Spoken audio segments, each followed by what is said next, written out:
Retornamos hoje com o Coronel Roberto Alves para falar sobre o papel da polícia diante da violência brasileira e como se prevenir de sequestro nos estacionamentos dos shoppings.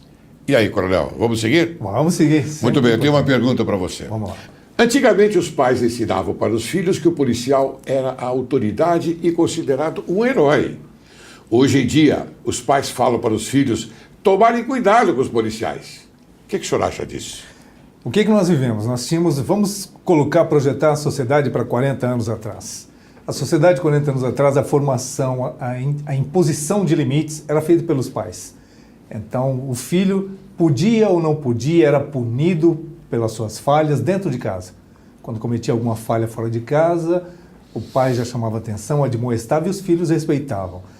A escola vinha com a consolidação disso. O professor era respeitado, o filho, aluno, tinha princípios limitados, sabia exatamente como respeitar o próximo, os mais velhos, a própria sociedade. Ficava para o policial a última etapa. Então era comum os pais falarem, se você não fizer isso, se você não me obedecer, aquele filho que já tinha passado os limites, que a punição em casa já não resolvia, eu vou chamar a polícia, eu vou chamar o seu guarda. Na época era muito comum, eu vou chamar o seu guarda. Então, menino, puxa vida, mas era a última etapa da sociedade. Hoje, a sociedade de hoje, o pai não impõe limites. O filho não respeita ninguém dentro de casa. Na escola, então, o professor é aviltado, é ameaçado, é humilhado. Todos os conflitos sociais vão parar para quem resolver? Para o policial.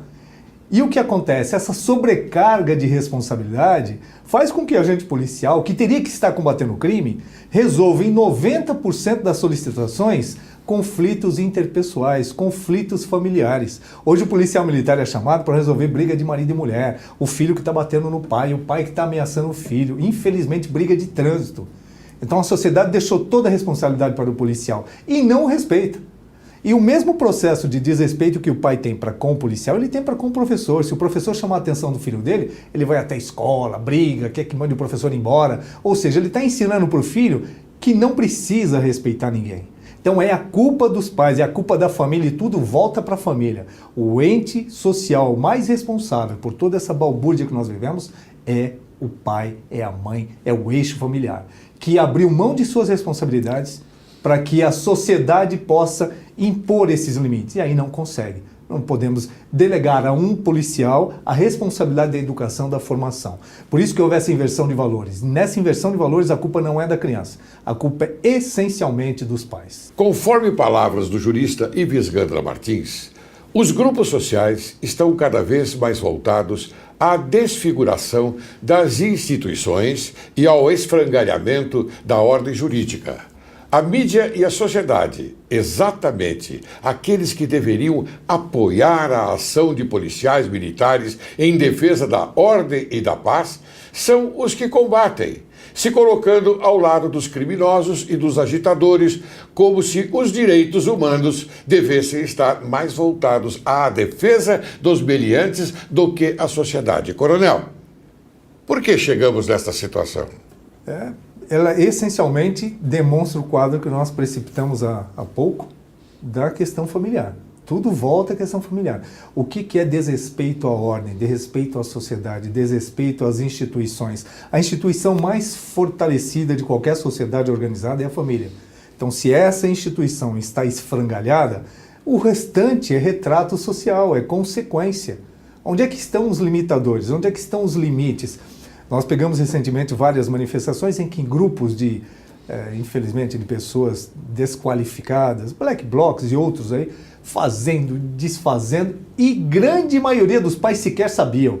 Inclusive, um pai, verificando que um dos filhos participava desse grupo, ficou revoltadíssimo. Da educação, dá tudo, classe média alta, não falta nada, falta valor. Nós trocamos valores pela matéria, pelo dinheiro, por coisas. Hoje nós temos uma geração do nem estuda nem trabalha, e os pais acham que está bom, não, fica em casa com o papai e a mamãe. Ou seja, todo o retrato social, que foi traçado e muito bem tratado pelo nosso Ives Gandra, ele traz exatamente isso aí, é a depauperação da nossa família, a desarticulação. Então, enquanto a família não restabelecer esse processo, enquanto o pai não chamar para si a responsabilidade, agentes públicos ou qualquer pessoa vai querer tomar providências. E aí vira balbúrdia, não tem organização social. Nós precisamos estabelecer limites. Quem faz o quê? Cada papel tem que ser bem realizado. Se não houver, é hoje que nós vemos, é a teoria do caos. E a teoria do caos interessa muito a governos autárquicos, aqueles governos que nós estamos vivendo aí de ditaduras.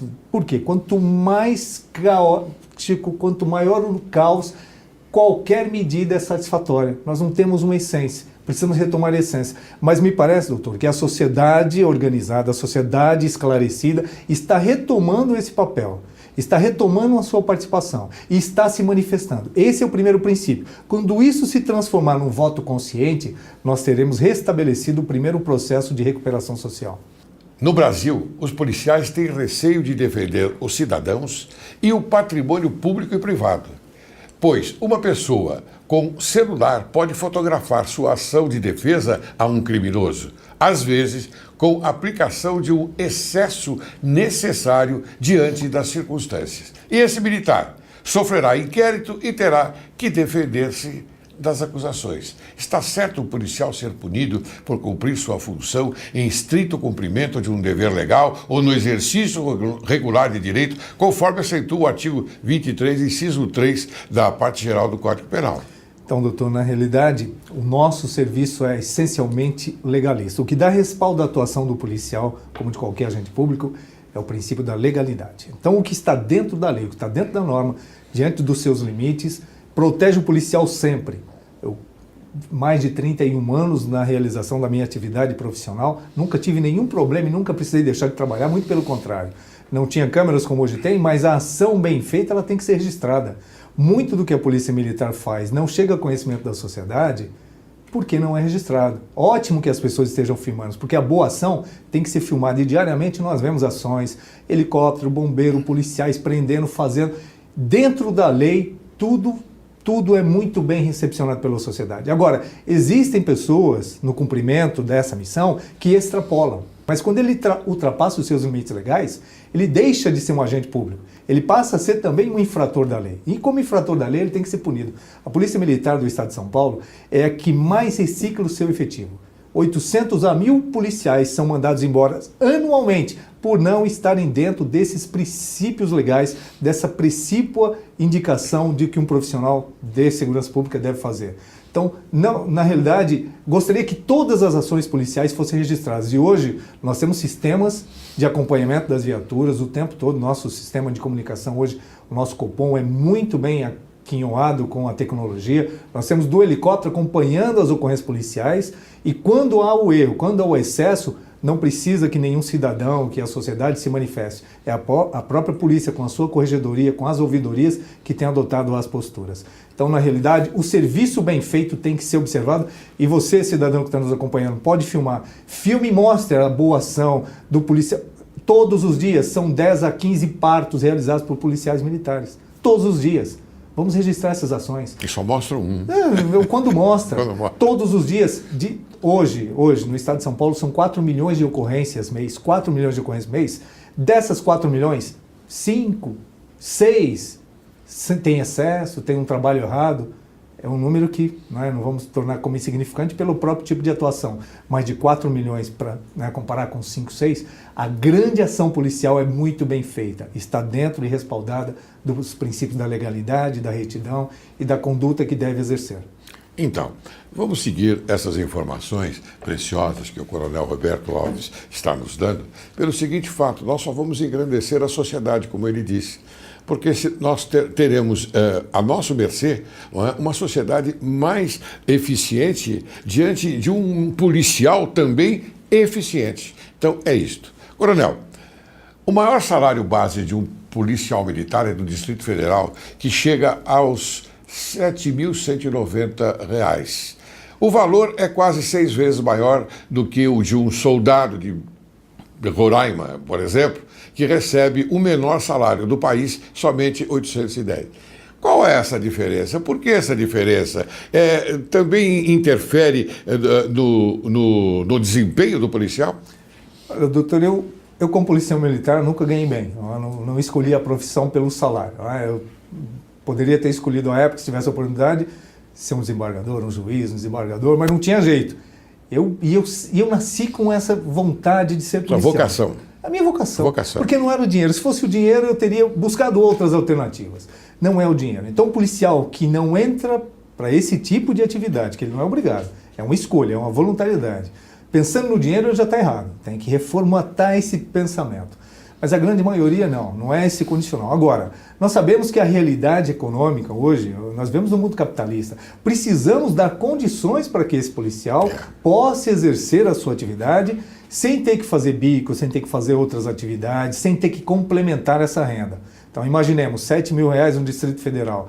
Será que é muito maior o gasto desse policial, as suas condições de vida no Distrito Federal em relação ao Roraima? Tem uma diferença, mas será que chega a 7 vezes, mais de 7 vezes o custo de vida com essa diferença? Não tem. Então existe um desequilíbrio. Nós tivemos a tentativa da PEC 300 aí de trazer esse equilíbrio para os salários dos policiais. Não houve um momento político ou não houve interesse dos políticos de buscarem trazer essas discrepâncias que são muito grandes. Em qualquer país do mundo, do maior salário para o menor salário dentro da mesma atividade não pode passar de 4 vezes. Dentro da mesma atividade, ninguém pode ganhar 4 vezes a mais do que o outro. Aí vai o princípio, quem está começando, tempo de serviço, mas é isso, 4. Nós estamos falando numa condição de mais de 7 vezes. Então é muita diferença. Então temos que diminuir isso sim. Agora, não é esse o retrato. Nós temos pesquisas internas dentro das polícias que indicam que as grandes insatisfações dos policiais militares são do dia a dia, da convicção que a sociedade tem para o seu trabalho, mas não é o salário fica lá em 6º, 7º lugar. Bem, agora, coronel, vamos passar para um outro setor, a segurança dos shopping centers. O senhor sabe muito bem, e o povo que está nos assistindo também sabe, a sociedade está aí para confirmar isso, nós temos este momento de lazer nas nossas vidas, então vamos passear no shopping center, ou fazer uma compra, ou coisa parecida. Por que os bandidos resolveram cometer crimes em shopping centers, coronel? Primeiro que o bandido quer o nosso bem. E o melhor centro de compras, o que concentra todos os tipos de lojistas, né? Você vai desde uma refeição até a compra, tem alguns shoppings que tem até venda de automóveis, ou seja, você agrega dentro de uma localidade uma estrutura comercial que chama a atenção de todas as pessoas, inclusive do criminoso, que o criminoso quer justamente o bem. Agora, por isso que essas organizações, que o shopping center, os centros de concentração de pessoas, tem que dotar essa estrutura de segurança, seja ela eletrônica, seja ela física, mas é de responsabilidade particular. O poder do Estado não alcança o interior do shopping, só quando houver um crime. Aí é de ação pública incondicionada, aí a polícia militar é acionada. Mas para prevenção, para atuação no shopping tem que ser segurança privada. O criminoso vai se aproveitar. E os shoppings sempre serão responsáveis.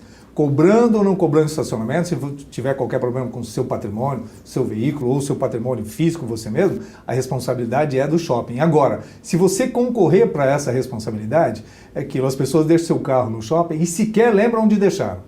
O oportunista, ele fica procurando o que ele quer, uma pessoa desprecavida, desprevenida, então lá no celular com um monte de compra, ele quer as suas compras, ele quer o celular. E você deixou o carro, você nem sabe.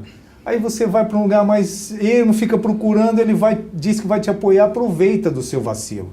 Não dá para fisicamente, ou mesmo pela tecnologia, você prestar segurança para todo mundo sem algum vacilo. Aí vem a parte da população. Faça a sua parte. Se você tiver em 3 pessoas, você não vai ser vítima de sequestro. Se você estiver atento, se você estiver observando as pessoas, você inibe a ação. Agora, você está de cabeça baixa no celular, um monte de compra, você está se oferecendo para participar desse processo. E a surpresa, né?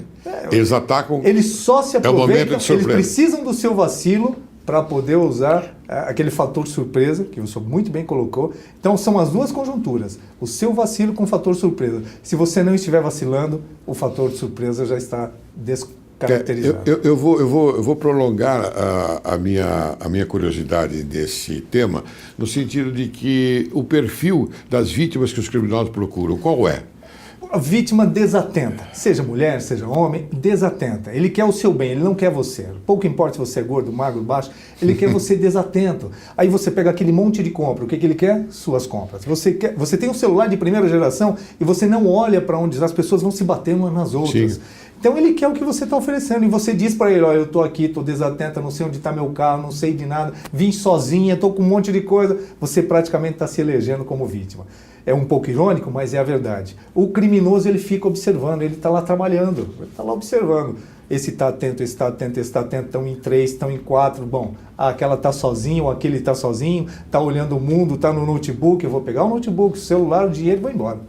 Eu já sei a sua resposta e você já se pronunciou a respeito disso, mas eu gostaria que você nos informasse quais as medidas de prevenção que as pessoas devem tomar para não serem essas vítimas que você está se referindo. Serve para um shopping, serve para o comércio de rua, serve para o seu dia a dia. Sempre esteja acompanhado. Sempre é mais difícil para o criminoso ter que tomar conta de 2 vítimas, 3 vítimas ao mesmo tempo. Até porque eles não agem sozinhos, mas também não agem em grupos. 2, 3 no máximo. Mais fácil trabalhar com uma vítima só. Então você está no carro, 3 pessoas no mesmo carro, não é vítima. Nós temos uma estatística na Polícia Militar que diz que carros ocupados por 3 pessoas ou mais não são vítimas de nenhum tipo de tentativa de delito. Agora, pessoas isoladas, que é o que mais acontece, sozinhas, no celular, fazendo maquiagem no carro, tem de tudo. Sim. Essas se oferecem como vítimas, se colocam à disposição da vítima. Outro dia nós voltaremos para explicar em cada condição que você anda na rua, no seu carro, o que você deve fazer. Mas fazendo a sua parte, a possibilidade de você se tornar uma vítima vai ficar cada vez menor. Muito bem, eu quero retornar a uma observação que já foi feita aqui, você colocou de uma forma bastante salutar, mas o estacionamento do shopping, na maioria das vezes, é pago e costuma naturalmente ser caro. Eu gostaria que você informasse, reprisasse novamente aquilo que já informou, não é? Se o shopping deve indenizar a vítima que sofreu um sequestro relâmpago, não é? Dentro do próprio estabelecimento. Qualquer tipo de delito que venha a acontecer, a responsabilidade objetiva daquele que coloca aquela estrutura à sua disposição, ela não pode ser descaracterizada. É claro que isso vai ensejar um processo se o shopping não quiser indenizar, mas de todos eles você tem garantias. A responsabilidade de dotar a estrutura de segurança necessária para você fazer suas compras, para você ter o seu lazer, é daquele grupo gestor, é do shopping, daquelas pessoas responsáveis. Mas você não pode concorrer para isso. Então, tem pessoas que, para evitar pagar o estacionamento, deixam o veículo estacionado do lado de fora e acha que o shopping é responsável. Não, é dentro do seu estacionamento apenas. Você tem que fazer a sua parte, você tem que solicitar um agente. Está em dúvida se você está sendo acompanhado? Está em dúvida se aquela pessoa que está próxima de você? Procure um segurança do shopping. Procure. E se tiver dúvida mesmo, se tiver suspeita, liga o 90 que a polícia... diante de um fato concreto, a polícia solicitada, ela deve agir. Então ela vai ser solicitada e pode atuar dentro do shopping caso exista ou um crime acontecendo ou a possibilidade dele vir a acontecer. Então é responsabilidade do shopping, mas temos a nossa responsabilidade que não podemos descartar. Bem, Coronel, antes de eu fazer a minha última pergunta, eu queria que você, por gentileza, falasse um pouquinho a respeito do fato que vai ocorrer provavelmente daqui a 2 anos. E nós conversamos sobre isso no tocante ao artigo 75, não é? da parte geral do Código Penal, 30 anos o máximo. Eu quero dizer o seguinte... Um grande, eu não vou chamá-lo de bandido porque não é o meu feitio, mas um grande, que reeducando, vamos dizer dessa forma, está para sair daqui a 2 anos aproximadamente. E é um homem que, de notório saber do crime. É verdade, notório saber do crime. É verdade. Eu gostaria de saber o seguinte, se há um certo perigo para que ele retorne a delinquir, hipoteticamente falando, é óbvio. Olha, doutor, nós estamos falando, temos um caso muito próximo aí, não é, do grande mentor, hoje diz que é o seu líder, dizem também que é um partido, não é, criminoso, do PCC, é o seu grande líder. O Marcos Camacho, ele vai completar 30 anos de cumprimento de pena, que é o máximo previsto na nossa legislação, daqui a 2 anos. 2 anos e meio, menos de 3 anos. Então, pela legislação brasileira, ele tem que ser colocado em liberdade. E os juristas preocupados, pelo menos aqueles principais preocupados, já estão buscando alguma alternativa legal para que possa haver uma defesa social. Imagine, o grande líder de uma facção criminosa, aos menos de 50 anos pode ser colocado em liberdade. Quer dizer, se ele já comanda essa organização dentro do sistema prisional e aqui fora, com todas as regalias. E a grande discussão, cumprindo os 30 anos, ele mesmo condenado, novamente, ou por um crime já ocorrido, que o processo está em andamento, ou por um novo crime, ele poderia cumprir mais alguns anos de pena? Pela legislação atual, não. E esse vai ser o grande questionamento social no setor jurídico, principalmente, nos próximos anos. A sociedade não pode ficar refém de uma falha como essa. A lei vai ter que ser revista, a lei vai ter que ser melhorada, porque não é possível que uma pessoa que cumpriu 30 anos, a partir daí tenha salvo-conduto para cometer crime a hora que ele quiser. Então nós, juristas, vamos ter que pensar, os nossos legisladores vão ter que se mexer para que fatos como esse não venham acontecer novamente. O Código é de 1940, nós estamos falando em mais de 75 anos, numa realidade que a projeção de vida de uma pessoa era de 50 anos. Então, olha, ninguém vive mais de 50 anos. Tá certo, 30 anos é uma pena máxima. Mas hoje, que a expectativa de vida chega aos 85 anos no Brasil, temos que repensar essa condição, temos que reformular o nosso Código Penal, o nosso Código de Processo Penal, Código de Execuções Penais precisa ser atualizado, porque a legislação, elas vão justamente brindar o interesse popular. E o interesse popular hoje não pode ser de deixar criminosos na rua com salvo-conduto. Muito bem. Antes de encerrar o programa, eu gostaria de perguntar a você, coronel, já que nós estamos conversando sobre esse segurança. Então, a minha indagação é simples. A sua resposta gostaria que fosse simples também. Sim. A situação atual demonstra que o governo não está sintonizado com a obrigatoriedade constitucional de proteger e devolver ao contribuinte sua segurança. Qual é a sua opinião? O governo, na realidade, é obrigação do Estado, né? Segurança é obrigação do Estado. É dever do Estado, e aí vem o componente que eu vivo exercitando. Responsabilidade de cada um de nós. A Constituição Federal, nossa Carta Magna diz, é dever do Estado prestar segurança, claro, não tenho dúvida, mas também esse mesmo preceito legal diz que é responsabilidade de cada um de nós, e o processo tem que envolver a todos. Ao invés de só questionar o Estado, de não ter segurança, de não ter policial em cada lugar, é não ficar num lugar ermo, sozinho, namorando dentro do carro, o Estado não vai estar presente. Primeiro que você não quer, ninguém quer a presença do Estado ali naquele momento. E 95% de todos os delitos acontecem pela participação, com a participação da pessoa, da vítima. Ela fez alguma coisa que não devia, ela deixou de fazer algo que podia. Então esse exercício tem que ser junto. Cobrar do Estado sim, mas cobrar de cada um de nós. Estou fazendo a minha parte? Antes de perguntar o que os Estados Unidos vai fazer pelo povo, vamos perguntar o que o povo faz pelos Estados Unidos. Um grande presidente americano deixou isso muito bem consagrado, serve para a gente aqui. Antes de perguntar o que o que o Estado está fazendo por nós, vamos perguntar o que nós estamos fazendo por nós mesmos. Muito bem. Coronel, eu agradeço muito a sua atenção em ter vindo aqui conversar conosco e informar a sociedade aquilo que, afinal de contas, é um dever nosso informar e a sociedade também absorver. Suas considerações finais. Só posso agradecer, esse programa realmente nos permite essa manifestação, nos permite colocar um pouco de informação, de esclarecimento, que o processo de crescimento de qualquer sociedade passa por aí. Nós precisamos discutir, precisamos conversar, dialogar, nos comunicarmos, acrescentar um pouco ao dia a dia. Qualquer modificação no nosso ato que vá transformar a nossa ação futura em algo melhor para todos nós, para toda a sociedade, vale a pena. E nós estamos fazendo a nossa parte, né? O nosso quinhãozinho de cada dia. Muito obrigado novamente pela participação. Sempre um grande prazer. Direito e Justiça em Foco é quem agradece. Muito obrigado.